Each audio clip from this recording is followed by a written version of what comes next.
ha dejado ese entendimiento de poder escudriñar su palabra para conocer más de Él. Queremos conocer más del Señor, su palabra lo revela. Cristo Jesús dice, santifícalos, Padre, santifícalos en tu verdad, tu palabra es verdad, tu palabra es la verdad y nosotros confiamos en Él.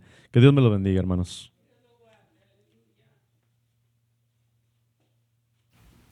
Gracias, hermano. ¿Qué deseamos para nuestro hermano Henry? Amén. ¿Cómo estamos, iglesia?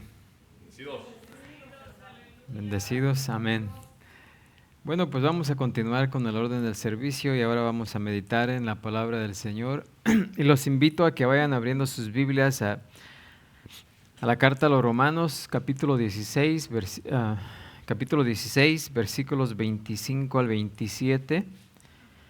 Y hemos llegado al final de esta tremenda carta. Hoy esperamos terminarla. Y antes de comenzar, voy a pedir a nuestro hermano Luis que nos lleve en una oración. Amén, hermano Luis. Amén, hermano. Vamos a orar en este momento. Padre, bueno del cielo, Señor bondadoso, a este momento, Señor, ya hemos escuchado los cantos y nos hemos gozado con ellos, los agradecimientos, Señor, y también las peticiones que se han puesto. Pero hoy, Señor, viene la palabra, la enseñanza, Señor. Unge a tu Hijo, Señor, para que esas palabras que Él va a explicar, Señor, puedan, Señor, llegar a corazones sensibles, Señor, y puedan reconocer que solamente en Cristo hay salvación. Gracias te doy por ello, Señor, y a usted le daré toda honra y toda gloria desde hoy para siempre. Amén. Adelante, hermano. Amén. Gracias, hermano. ¿Qué deseamos para nuestro hermano Luis? Amén. Bueno, pues vamos a ir al último pasaje de esta carta a los Romanos, versículos 25 al 27, y dicen así: y al que puede confirmaros según mi evangelio y la predicación de Jesucristo, según la revelación del misterio que se ha mantenido oculto desde tiempos eternos, pero que ha sido manifestado ahora, y que por las escrituras de los profetas, según el mandamiento del Dios eterno, se ha dado a conocer a todas las gentes para que obedezcan a la fe, al único y sabio Dios, sea gloria mediante Jesucristo para siempre. Amén. Pueden ocupar su lugar. Y esta hermosa carta pues termina con una bella doxología en la que se alaba a Dios por lo que Él ha hecho a través de su Hijo Jesucristo. Las doxologías se encuentran a lo largo de todas las Escrituras. Algunas veces un escritor está tan lleno de gratitud que de repente irrumpe en una expresión de alabanza inspirada a Dios por su bondad y su gracia. Y esto pues eso es lo que es una doxología, una alabanza a Dios, ¿sí? Ya sea alabando sus atributos, alabando su ser, ¿verdad? Una expresión de alabanza, es una doxología. Y esto pues es especialmente evidente en los Salmos, el libro de los Salmos. Los 150 salmos están divididos en 5 libros, en 5 secciones, y aunque se encuentran alabanzas a Dios en todos los salmos, cada uno de los 5 libros termina con una doxología especial.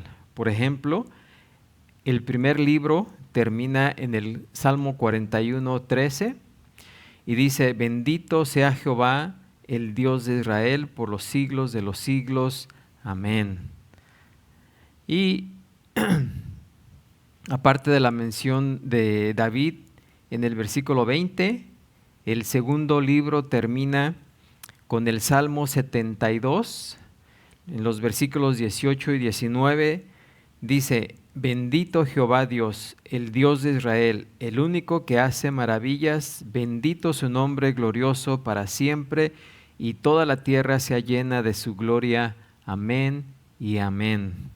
Y el tercer libro termina con el Salmo 89, y el versículo 52 dice, bendito sea Jehová para siempre. Amén y amén. Y el cuarto libro termina con el Salmo 106, y el versículo 48 dice, bendito Jehová Dios de Israel desde la eternidad y hasta la eternidad. Y diga todo el pueblo, amén, aleluya. Y el último libro, el quinto libro, termina con el Salmo 150. Y aquí en el último libro, todo el Salmo 150 es una doxología. Así que no solamente podemos leer estas doxologías en el libro de los Salmos, sino que también el Nuevo Testamento está repleto de doxologías. Por ejemplo, en el nacimiento de Jesús, allá en Lucas 2:13, nos dice que el ángel y una multitud de las huestes celestiales alababan a Dios y decían, gloria a Dios en las alturas. También cuando Cristo hizo su entrada triunfal a Jerusalén, en Lucas 19:37 nos dice, toda la multitud de los discípulos, gozándose, comenzó a alabar a Dios a grandes voces por todas las maravillas que habían visto, diciendo, bendito el Rey que viene en el nombre del Señor, paz en el cielo y gloria en las alturas. También la oración que Jesús enseñó a sus discípulos y que comúnmente conocemos como el Padre Nuestro, en Mateo 6:13, termina, porque tuyo es el reino y el poder y la gloria por los siglos. Amén. Y también aquí en la carta a los Romanos, a la mitad de esta carta, Pablo declara en el capítulo 11:33, dice, oh profundidad de las riquezas, de la sabiduría y de la ciencia de Dios, cuán insondables son sus juicios e inescrutables sus caminos. Porque ¿quién entendió la mente del Señor, o quién le dio a él primero para que le fuese recompensado? Porque de él y por él y para él son todas las cosas, a él sea la gloria por los siglos. Amén. Y de forma similar, en la carta a los Efesios, también en el capítulo 3, 20, versículo 20-21 dice, y aquel que es poderoso para hacer todas las cosas, mucho más abundantemente de lo que pedimos o entendemos, según el poder que actúa en nosotros, a Él sea gloria en la iglesia, en Cristo Jesús, por todas las edades, por los siglos de los siglos. Amén. Y casi al final de la carta a los Hebreos, el autor también en Hebreos 13:20, dice, y el Dios de paz que resucitó de los muertos a nuestro Señor Jesucristo, el gran pastor de las ovejas, por la sangre del pacto eterno, os haga aptos en toda buena obra para que hagáis su voluntad, haciendo Él en vosotros lo que es agradable delante de Él por Jesucristo, al cual sea la gloria por los siglos de los siglos. Amén.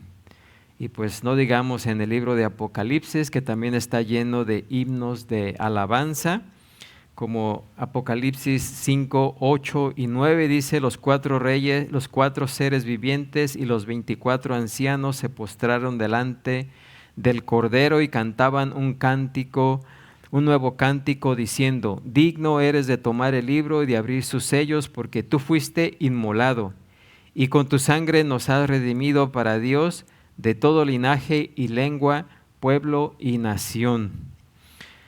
Y a ellos pues se sumaron millones de ángeles.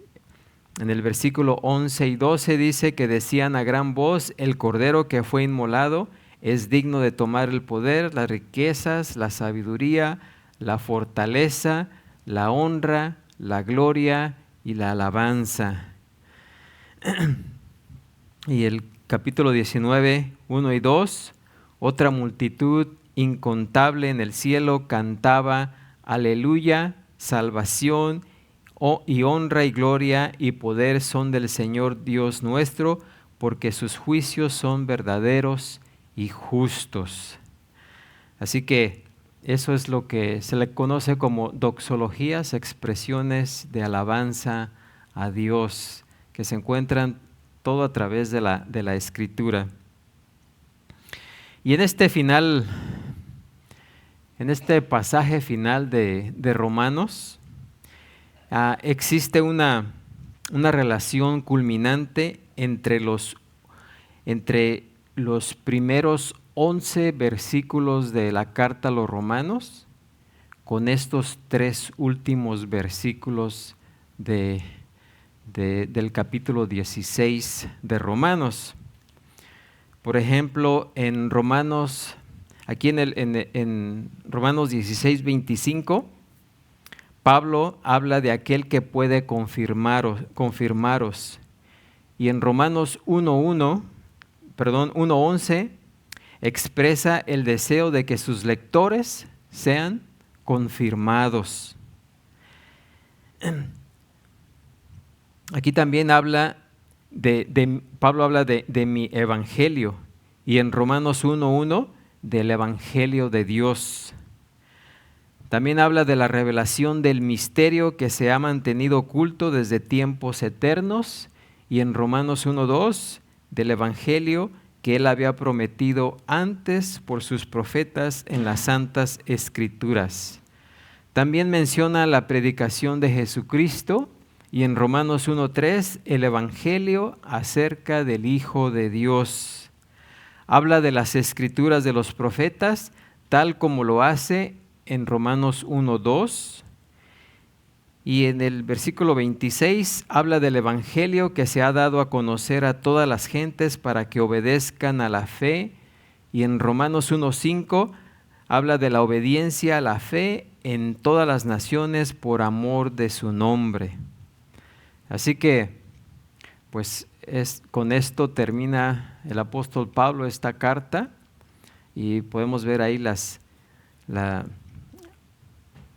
esa relación entre los primeros 11 versículos y estos últimos 3 versículos de la carta. Y esta doxología final de Pablo es única porque en su alabanza al Señor hace la recapitulación de algunos temas principales de la epístola. Quizás Pablo en ese momento tomó la pluma de la mano de Tercio, que como vimos anteriormente fue el que escribió la carta, y el apóstol escribe con exultación sobre el evangelio que confirma a los hombres,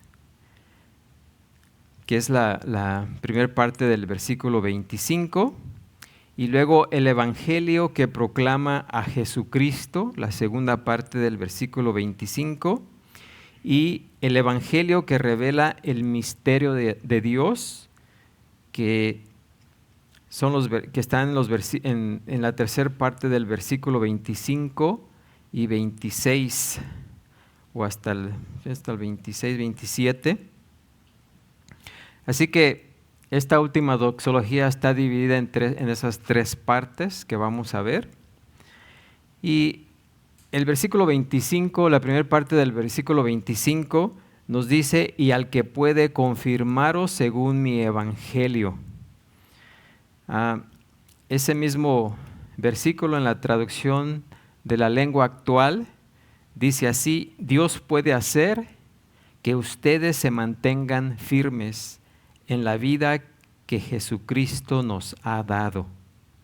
Así que, primero que todo, Pablo alaba a Dios por el evangelio que confirma a los hombres, ¿sí?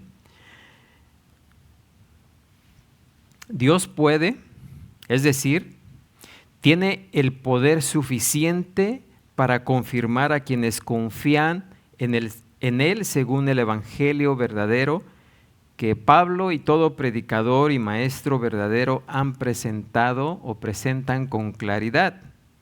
La palabra confirmar significa hacer firme, estable y perdurable. O sea que el Evangelio de Cristo nos puede ¿qué? Confirmar, hacer estables, a estar firmes. Y en este contexto se refiere a tener una mente establecida por cuanto está firmemente arraigada o enraizada en la verdad del Evangelio, ¿sí? A diferencia del incrédulo que no tiene certeza alguna acerca de Dios, su palabra o el camino de salvación, la mayoría de los seres humanos ni siquiera tienen interés en encontrar al Dios verdadero, porque desde la caída el hombre siempre se ha escondido de Dios. Sí, fue Dios el que vino a buscarnos por medio de Jesucristo. Porque desde la caída el hombre se ha escondido de Dios y no quiere nada con Dios. ¿Sí? La mayoría están perfectamente satisfechos con la religión que han recibido o a la que han sido expuestos en su cultura, o de otra manera carecen en absoluto de interés en cuestiones religiosas.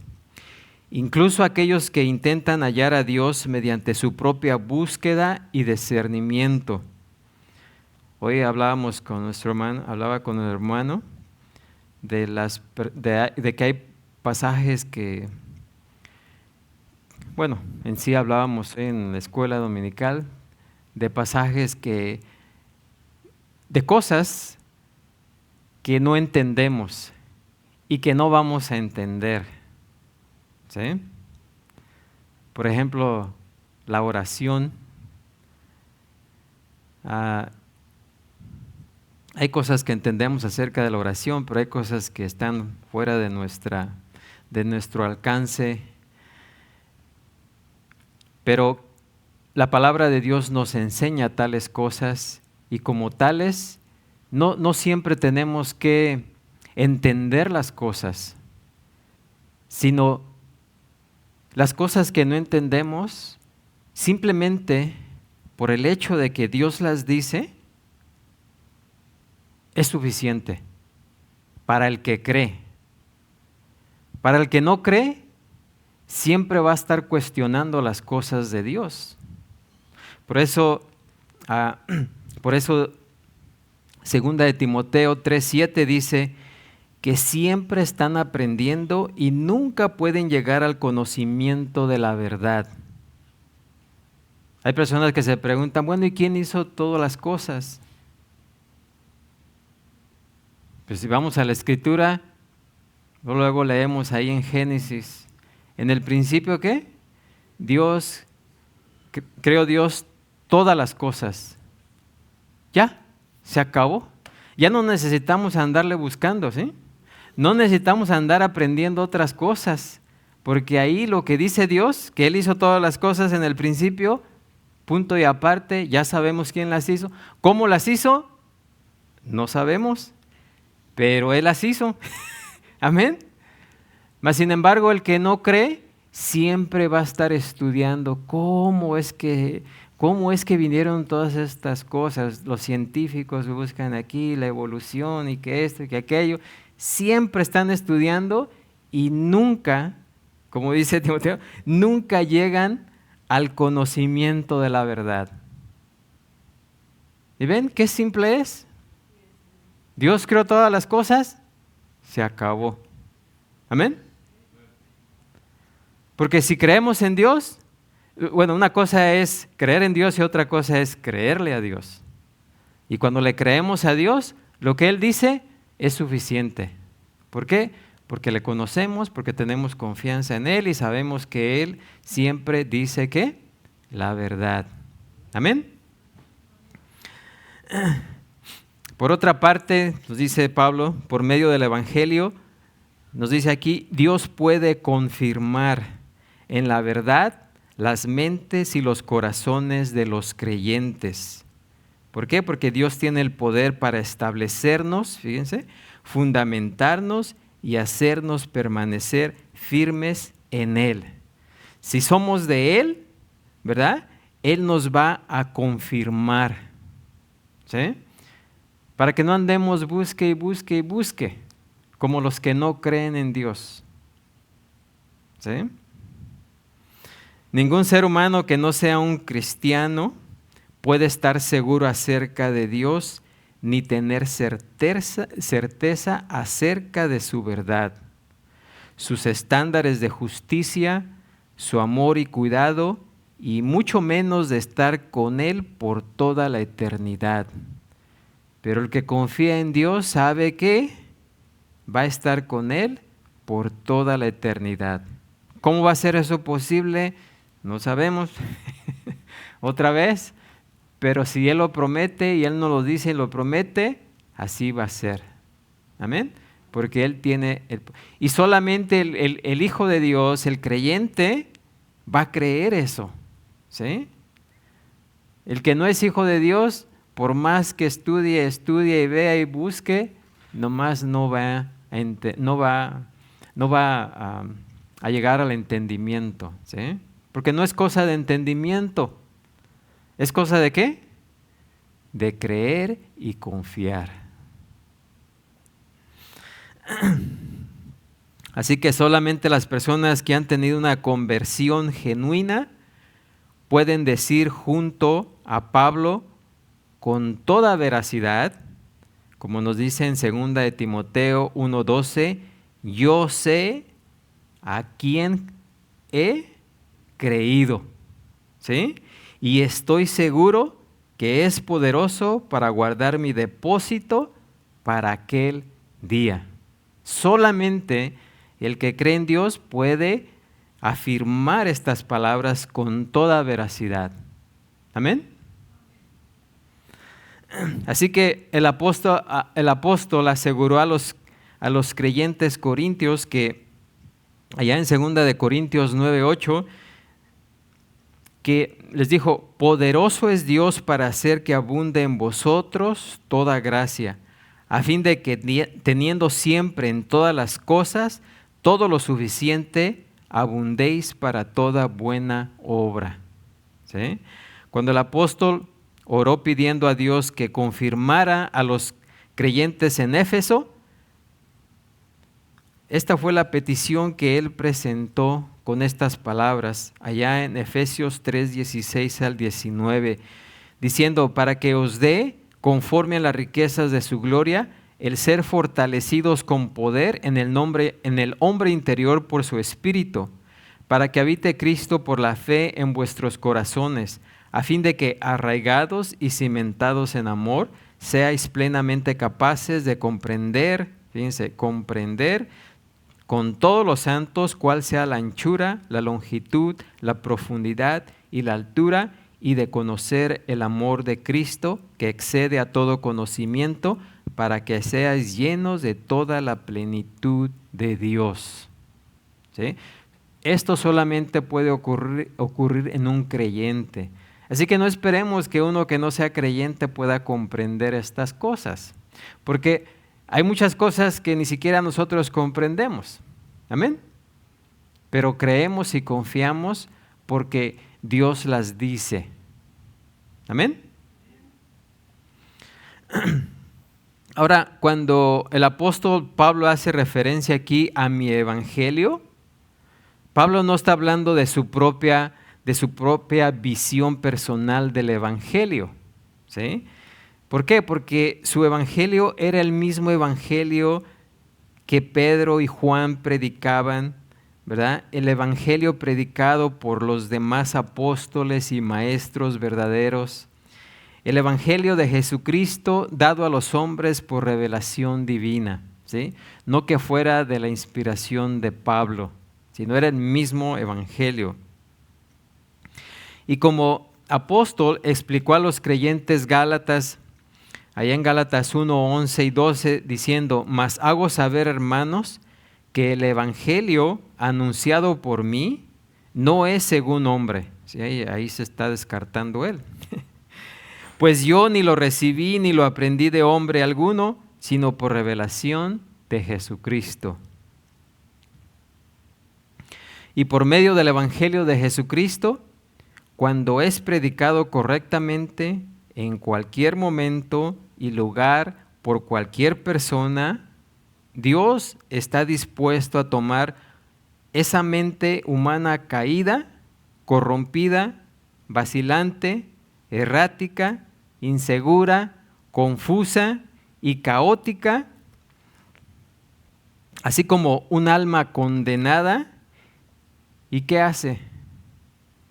Procede a confirmar para siempre en su verdad a ese hombre o a esa mujer por el poder de su espíritu. ¿Sí? Muchas personas tratan de exprimirle todo a la vida, ¿sí? Todo lo que puedan obtener de la vida. Todo el deleite y significado que puedan. Solo para descubrir que allí no hay nada. Nada que realmente satisfazga. ¿Sí? ¿Por qué? Porque la vida no puede tener significado aparte del Creador y sustentador de la vida. Aparte de Dios, no hay propósito, no hay sentido, no hay satisfacción, no hay deleite ni esperanza. No hay más que puro pecado, decepción y juicio.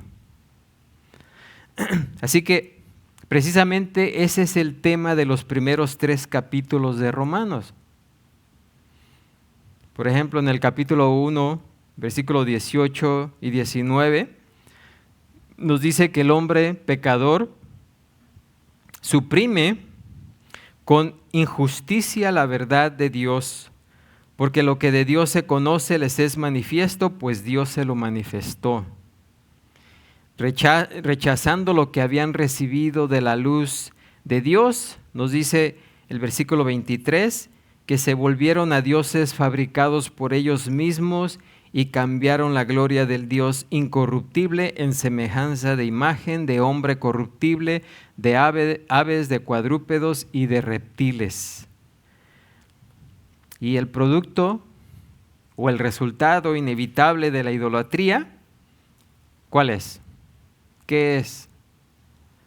La inmoralidad. ¿Sí? Por eso en los versículos 24 al 27, o el versículo 24, 26 y 27, dice, por lo cual también Dios los entregó la inmundicia en las concupiscencias de sus corazones. Y continúa diciendo, de modo que deshonraron entre sí sus propios cuerpos. Por esto Dios los entregó a pasiones vergonzosas, pues aún sus mujeres cambiaron el uso natural por el que es contra naturaleza, y de igual modo también los hombres, dejando el uso natural de la mujer, se encendieron en su lascivia unos con otros, cometiendo hechos vergonzosos hombres con hombres. Y además de la homosexualidad, los pecadores quedaron atestados de toda injusticia, fornicación, perversidad, avaricia, maldad y otras incontables formas de pecado, de las cuales nos habla en los versículos 28 al 30, que llevan al hombre a quedar solamente a quedar bajo el juicio de Dios. Y en el capítulo 2, Pablo dice que Dios no levanta a los hombres y los confirma en justicia debido a su favor especial hacia un grupo específico o hacia una persona. En otras palabras, que Dios no hace acepción de personas. Nos dice el versículo 11, porque no hay acepción de personas para con Dios. ¿Sí? No porque uno sea, no va a tener más preferencia porque uno sea judío que porque uno sea gentil. Amén. Tampoco Dios perdona a los hombres a causa de la ignorancia. Dice el versículo 22, porque todos los que sin ley han pecado, sin ley también perecerán. Y todos los que bajo la ley han pecado, por la ley serán juzgados. Dios no perdona y confirma a los hombres con base tampoco en algún ritual. ¿Sí? Nadie se salva por algún ritual. Versículos 28 y 29 dice, pues no es judío el que lo es exteriormente, ¿sí? Ni es la circuncisión la que se hace exteriormente en la carne, sino que es judío el que lo es en lo interior. Y la circuncisión es la del corazón, en espíritu, no en letra, la alabanza del cual no viene de los hombres, sino de Dios. ¿Sí? La salvación no viene por algún rito que nosotros hagamos. ¿Sí? No, la salvación viene por parte de Dios. La salvación es de Jehová. Amén.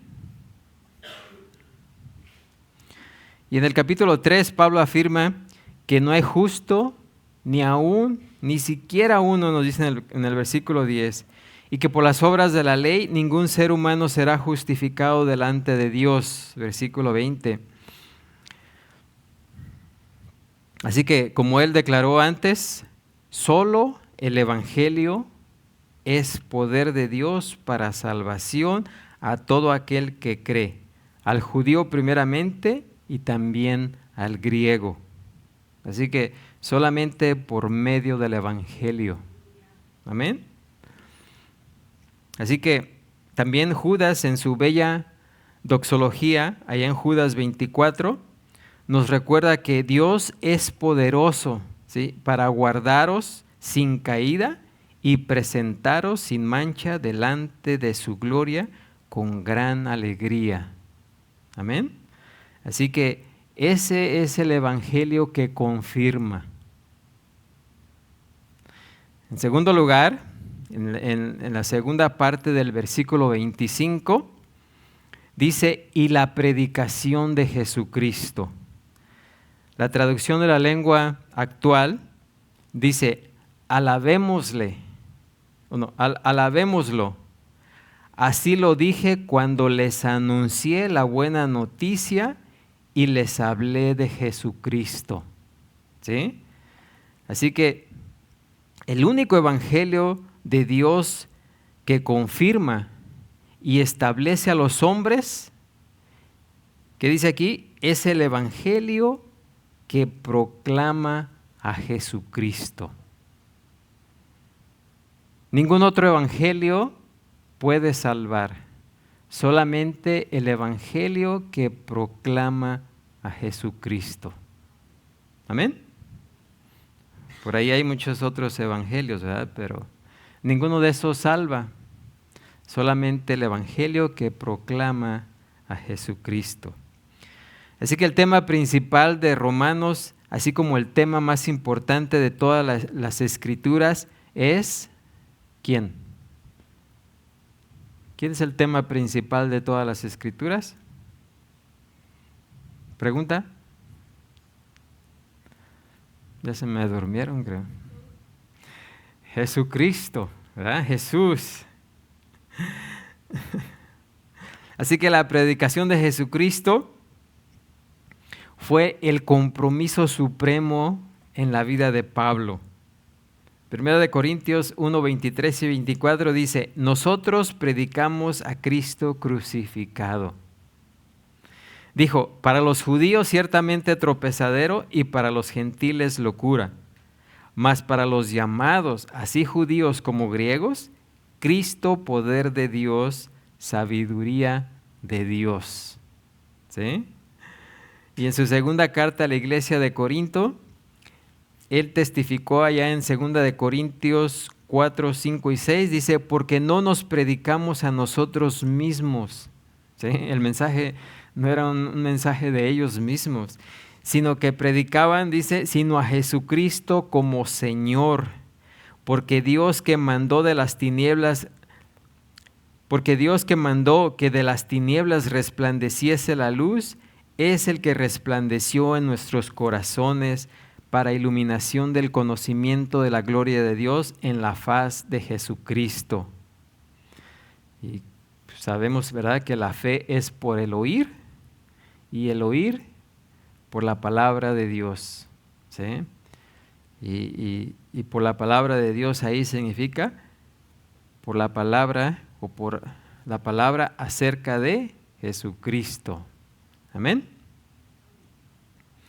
Y en la segunda sección de Romanos, que abarca del capítulo 3:21 al capítulo 8:39, el apóstol describe casi todas las bendiciones que el Evangelio trae a la vida de aquellos que pertenecen a Jesús y son confirmados por Él. Y esta pues es apenas una lista parcial: justicia que viene por la fe en Cristo, en el versículo 22. El versículo 24 nos dice, somos justificados, son los beneficios, las bendiciones. Justificados gratuitamente por su gracia, mediante la redención que es en Cristo Jesús. Capítulo 4, 24, a los que creemos en Él, que levantó de los muertos a Jesús nuestro Señor. Capítulo 5, 1, otro beneficio, tenemos paz para con Dios por medio de nuestro Señor Jesucristo. Capítulo 6, 8, si morimos con Cristo, creemos que también viviremos con Él. Capítulo 6, 23, la paga del pecado es muerte, mas la dádiva de Dios es vida eterna en Cristo Jesús, Señor nuestro. Y el capítulo 7, versículo 6, dice, estamos libres de la ley por haber muerto para aquella en que estábamos sujetos, de modo que sirvamos bajo el régimen nuevo del Espíritu y no bajo el régimen viejo de la letra. Y el Espíritu, y además dice el capítulo 8, 9, el Espíritu Santo que mora en nosotros. Tenemos vida en el Espíritu, capítulo 8, 11. Somos guiados por el Espíritu, 8, 14. Tenemos el testimonio del Espíritu de que somos hijos de Dios, 8, 16. Tenemos las primicias del Espíritu, 8, 23. El Espíritu intercede por nosotros, 8, 26. Y no podemos ser separados del amor de Dios que es en Cristo Jesús, Señor nuestro, 8, 39. Imagínense todas esas bendiciones que recibimos por parte de Dios al haber recibido el Evangelio de Jesucristo. Amén. Y luego la tercera parte del versículo 25 hasta el final de esta carta dice, según la revelación del misterio que se ha mantenido oculto desde tiempos eternos, pero que ha sido manifestado ahora, y que por las escrituras de los profetas, según el mandamiento del Dios eterno, se ha dado a conocer a todas las gentes para que obedezcan a la fe, al único y sabio Dios, sea gloria mediante Jesucristo para siempre. Amén. Y en la traducción de la lengua actual dice que esto va de acuerdo con el plan que Dios nos dio a conocer y que mantuvo en secreto desde antes de crear el mundo. Ahora conocemos ese plan, fíjense, ahora conocemos ese plan por medio de lo que escribieron los profetas. Además, Dios que vive para siempre, así lo ordenó, para que todo el mundo crea y obedezca al Señor. Y ahora, por medio de Jesucristo, alabemos por siempre al único y sabio Dios. Amén. ¿Se entiende mejor, verdad? Así que el Evangelio que nos confirma y que proclama a Jesucristo, también revela el misterio que se ha mantenido oculto desde tiempos eternos. ¿Y saben lo que significa misterio? No es como cuando vemos una película de misterio, ¿no? No.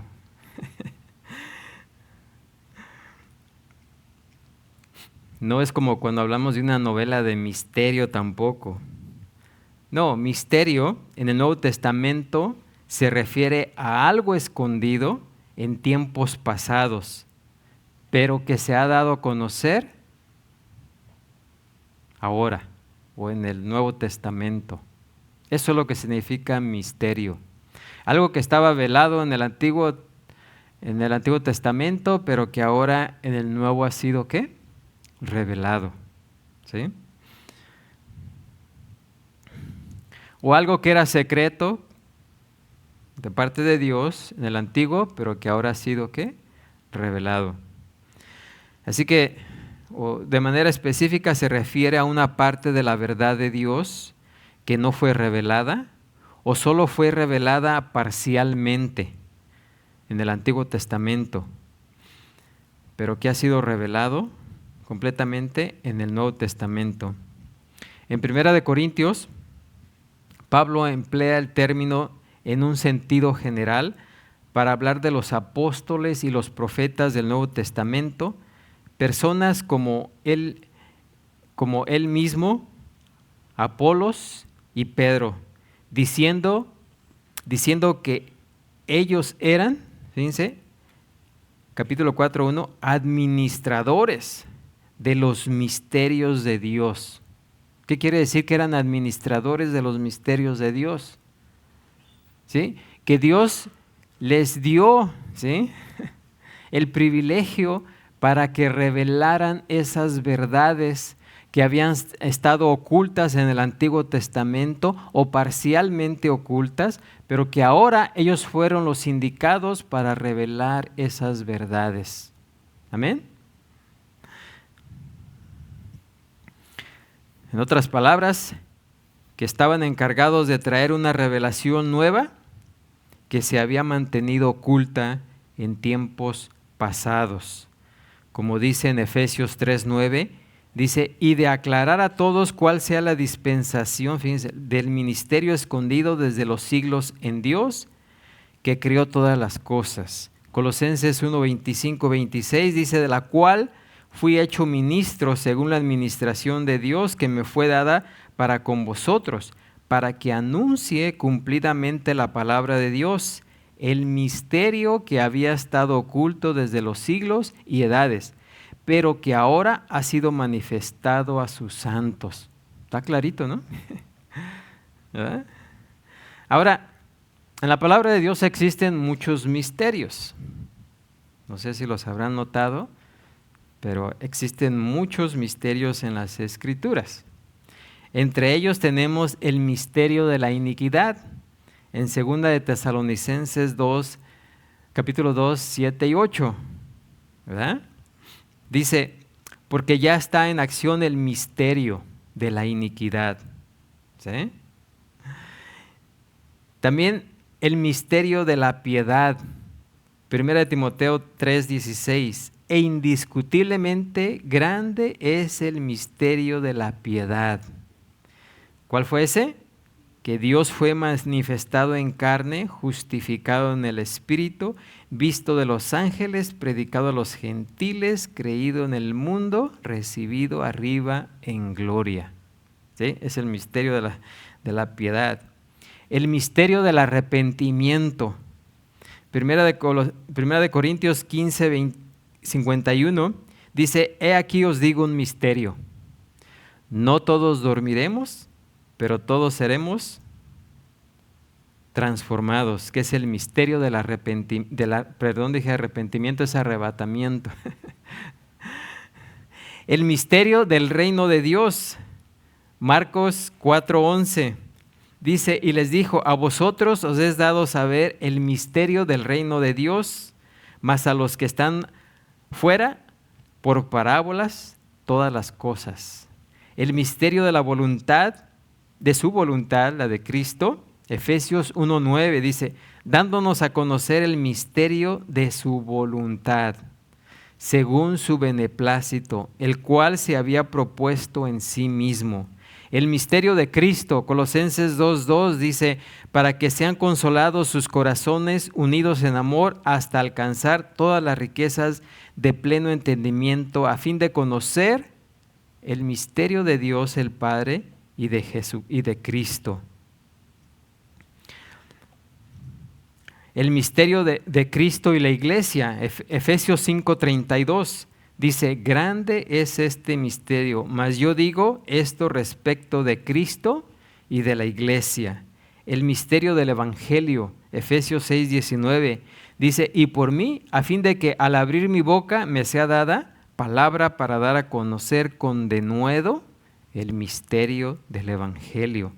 El misterio de Cristo en los creyentes, Colosenses 1:27, dice, a quien Dios quiso dar a conocer las riquezas de la gloria de este misterio entre los gentiles, que es Cristo en vosotros, la esperanza de gloria. El misterio de la fe, 1 Timoteo 3:9, que guarden el misterio de la fe con limpia conciencia. Y otros misterios mencionados en el libro de Apocalipsis, como Apocalipsis 1:20, el misterio de las 7 estrellas que has visto en mi diestra. Apocalipsis 10:7, sino que en los días de la voz del séptimo ángel, cuando él comience a tocar la trompeta, el misterio de Dios se consumará, como él lo anunció a sus siervos los profetas. Y en Apocalipsis 17:5, y en su frente un nombre escrito, un misterio. Babilonia la grande, la madre de las rameras y de las abominaciones de la tierra. Y Apocalipsis 17:7, y el ángel me dijo, ¿por qué te asombras? Yo te diré el misterio de la mujer y de la bestia que la trae, la cual tiene las 7 cabezas y los 7 cuernos. ¿Sí? Muchos misterios. Todos esos misterios han sido revelados y ya faltan algunos que todavía no han sido revelados. Pero el misterio más común del que habla el Nuevo Testamento, ¿saben cuál es?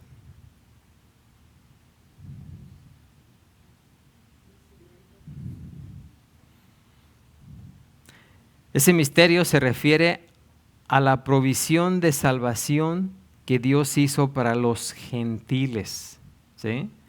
Para los gentiles al igual que para los judíos. Hablando de la verdad divina que le fue revelada como apóstol, Pablo escribió en Efesios 3:3-5, dice, por revelación me fue declarado el misterio, como antes lo he escrito brevemente, leyendo lo cual podéis entender cuál sea mi conocimiento en el misterio de Cristo, ministerio que en otras generaciones no se dio a conocer a los hijos de los hombres, como ahora es revelado a sus santos apóstoles y profetas por el Espíritu. Ese misterio específico, ¿en qué consiste? Bueno, nos dice en Efesios 6, este es el misterio más común del que se habla en el Nuevo Testamento. Efesios 3:6, que los gentiles son coherederos y miembros del mismo cuerpo y copartícipes de las promesas en Cristo Jesús por medio del Evangelio. ¿Sí? Y el versículo 9 dice, y de aclarar a todos cuál sea la dispensación del misterio escondido desde los siglos en Dios, que crió todas las cosas. ¿Por qué? Porque, en otras palabras, el plan último de redención de Dios siempre ha incluido a los gentiles, ¿sí? En la misma medida que a los judíos. Su pueblo escogido de manera especial bajo el antiguo pacto, y a través de Jesucristo los gentiles creyentes son salvados, llegan a ser hijos de Dios y ciudadanos de su reino divino de una manera tan plena e irreversible como todos los judíos creyentes, ¿sí? En el plan de Dios siempre estuvieron los gentiles. Precisamente el pueblo de Israel fue escogido para ser el encargado de llevar el mensaje a los gentiles. Pero los judíos pensaron que era solamente para ellos. ¿Sí? Versículo 26 dice, el misterio que ha sido manifestado ahora había sido pronosticado con palabras veladas por las escrituras de los profetas según el mandamiento del Dios eterno. Y ya Ahora ya se ha dado a conocer a todas las gentes para que obedezcan a la fe. ¿Sí? Dios siempre tuvo en mente la salvación no solamente de los judíos, sino de todos. ¿Sí? Por medio de Isaías, Dios había prometido allá en Isaías 53:11 que justificará, dice, justificará a mi siervo justo a muchos y llevará las iniquidades de ellos. Y por medio de Ezequiel, dijo, allá en Ezequiel 11:19, y les daré un corazón y un espíritu nuevo pondré dentro de ellos, y quitaré el corazón de piedra de en medio de su carne, y les daré un corazón de carne. Sí, los judíos siempre habían pensado que esas predicciones, sin importar cuál pudiera ser su significado pleno, solo se aplicaban a ellos. O sea, que decían, nosotros somos la raza escogida de Dios. Y todo eso solamente aplica a nosotros. Pero no era así. ¿Sí?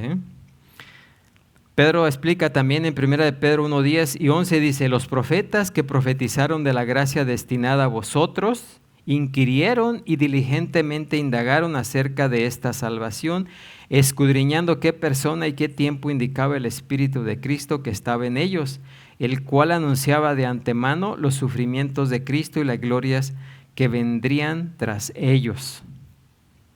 Aún para los profetas inspirados de Dios, bajo el antiguo pacto, el significado pleno de sus propias profecías siempre fue un misterio. ¿Sí? Parcialmente, entendían algo, pero no todo. ¿Sí? Sin embargo, cuando Dios estableció al principio su pacto con Abraham, el padre de su pueblo escogido Israel, hizo alusión a su ofrecimiento de gracia para el mundo entero. Le dijo, serán benditas en ti, le dijo a Abraham, ¿solamente los judíos? No, le dijo, todas las familias de la tierra. Y cuando Dios hizo el pacto con su pueblo por medio de Moisés en el monte Sinaí, les dijo en Éxodo 19:6, y vosotros me seréis un reino de sacerdotes y gente santa. ¿Sí?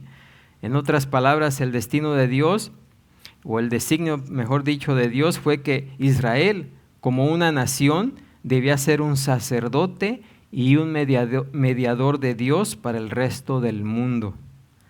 El Señor le dijo a Israel por medio de Isaías que no solo la había llamado en justicia y la sostendría por la mano y la protegería, sino también que, dice en Isaías 42:6, te pondré por pacto al pueblo y por luz de las naciones. Dios también predijo, hablando del Mesías en Isaías 49:6, te di por luz de las naciones, para que seas mi salvación hasta lo postrero de la tierra. Así que el plan de Dios siempre fue que en su reino estuvieran no solamente los judíos, sino también ¿quién? Los gentiles.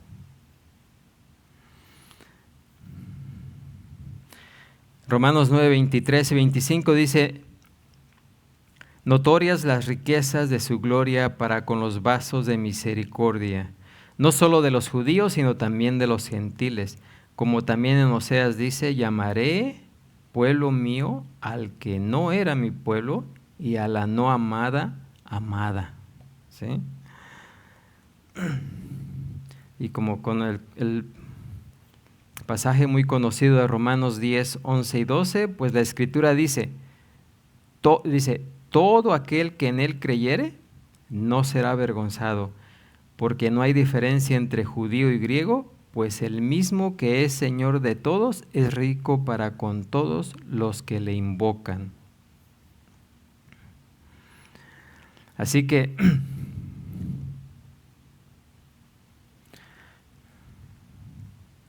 un ratito más. A ver si alcanzamos a terminar este pasaje.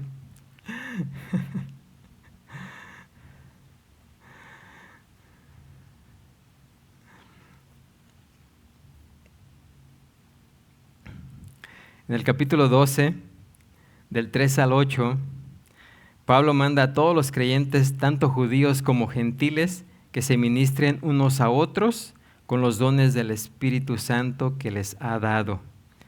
Y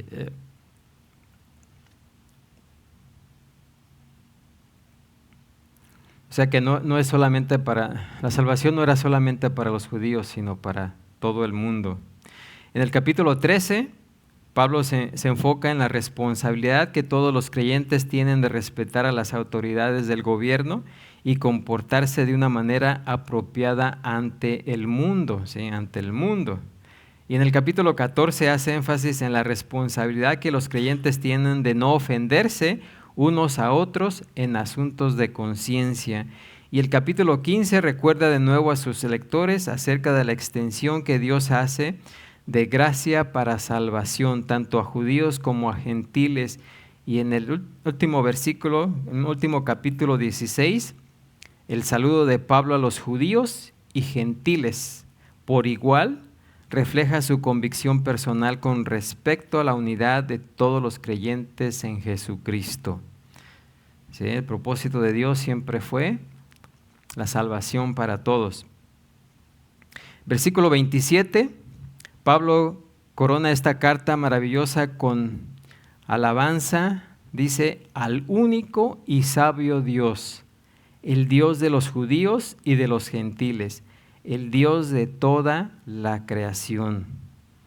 Y quizás uno se podría preguntar, bueno, ¿por qué Pablo no dice al único y poderoso?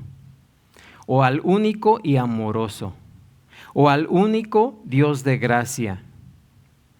¿Por qué dice al único y sabio Dios? Bueno, el apóstol tiene mucho que decir acerca de estos y otros atributos divinos en sus cartas, incluyendo esta, pero quizás aquí el apóstol decide llamar la atención sobre la sabiduría de Dios, con el fin de destacar que solo una mente de sabiduría infinita pudo haber diseñado y llevado a cabo un plan de redención tan perfecto. ¿Sí? Por eso Pablo se refiere aquí como al único y sabio Dios. Esto no pudo haber venido de una mente humana, en otras palabras. ¿Sí? En su carta a los Efesios, Pablo testificó en Efesios 3, 8 al 11, dice: a mí, que soy menos que el más pequeño de todos los santos, me fue dada esta gracia de anunciar entre los gentiles el evangelio de las inescrutables riquezas de Cristo y de aclarar a todos cuál sea la dispensación del misterio escondido desde los siglos en Dios, que creó todas las cosas para que la multiforme sabiduría, ahí menciono otra vez, la multiforme sabiduría de Dios sea ahora dada a conocer por medio de la iglesia a los principados y potestades en los lugares celestiales conforme al propósito eterno que hizo en Cristo Jesús nuestro Señor. Así que fue mediante Jesucristo que Dios reveló de una manera sublime e insuperable no solamente su gracia inmensa, sino también su sabiduría infinita. Por tanto, a Él, termina Pablo, sea gloria para siempre. Amén. Así que ahí tenemos el final de la carta a los Romanos, donde Pablo nos habla acerca del evangelio que confirma a los hombres, el evangelio que proclama a Jesucristo y el evangelio que revela el misterio de Dios. Amén. Y así terminamos la carta a los Romanos, y hoy, por ser el primer domingo del mes, vamos a celebrar la Cena del Señor, para la cual los invito a que vayamos a 1 Corintios 11:23.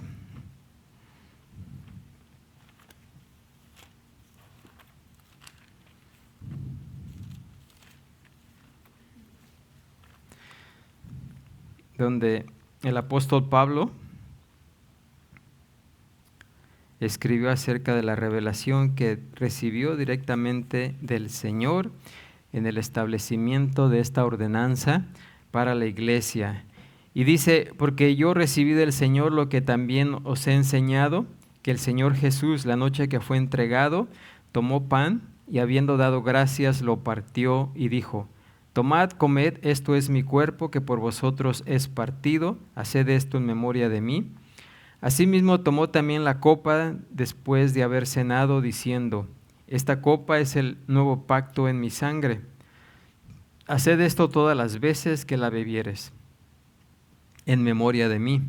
Así pues, todas las veces que comieres este pan y bebieres esta copa, la muerte del Señor anunciáis hasta que Él venga. De manera que cualquiera que comiere este pan o bebiere esta copa del Señor indignamente será culpado del cuerpo y de la sangre del Señor. Por tanto, pruébese cada uno a sí mismo y coma así del pan y beba de la copa, porque el que come y bebe indignamente sin discernir el cuerpo del Señor, juicio come y bebe para sí. Por lo cual hay muchos enfermos y debilitados entre vosotros y muchos duermen.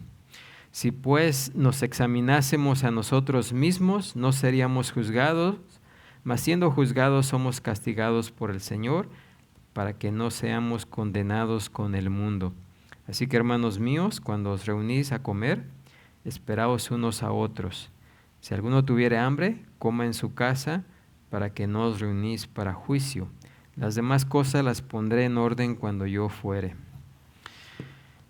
Así que ahí tenemos la revelación que le fue dada a Pablo del establecimiento de esta ordenanza para la iglesia. Y yo creo, ¿verdad?, que así como a Israel le fueron dadas fiestas, ceremonias y ritos, también a la iglesia le fueron dadas dos ordenanzas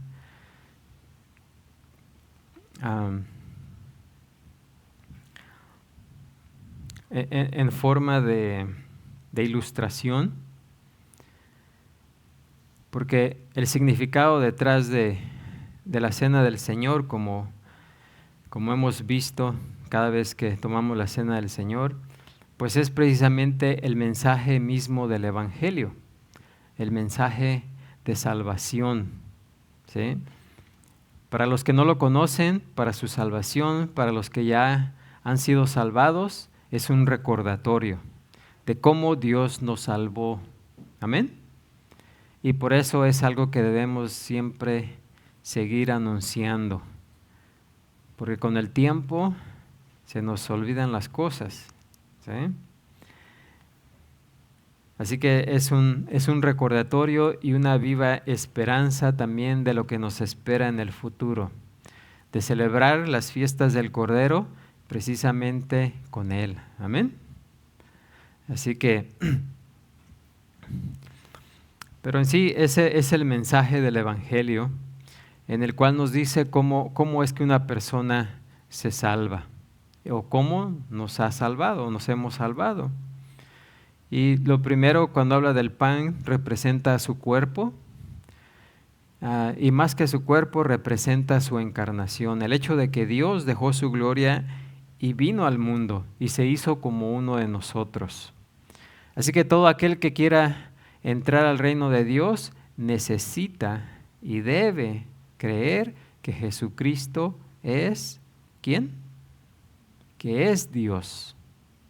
Y cuando come del pan, dice precisamente eso: yo creo en esa verdad, que Jesucristo es Dios.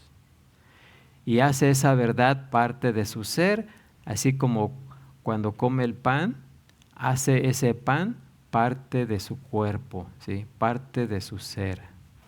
De la misma manera, el vino, el fruto de la vid, representa el sacrificio que Jesús hizo en la cruz.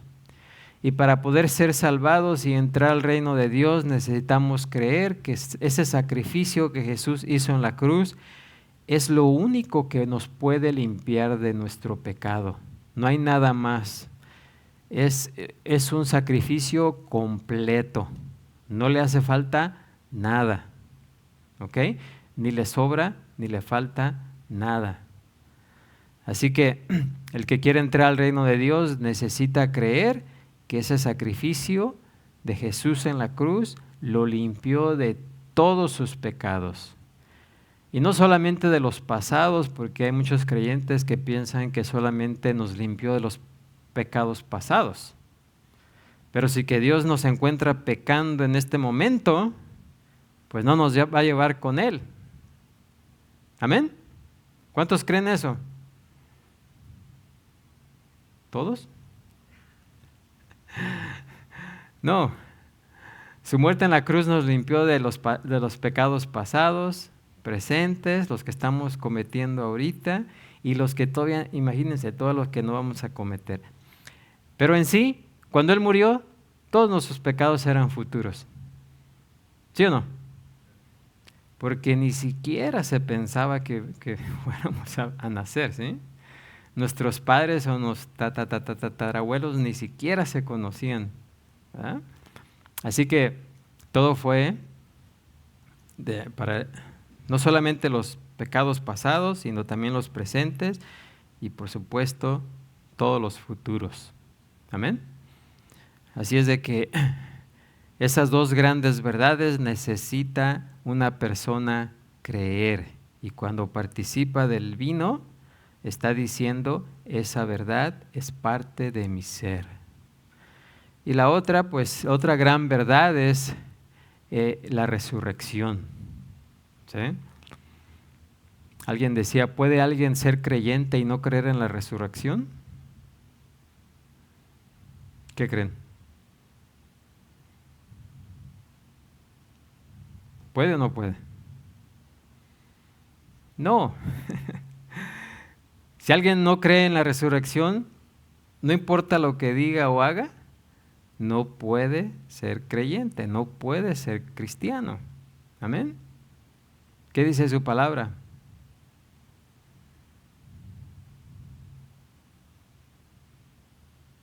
¿Qué dice Romanos? Yo quiero despertarlos, ¿no?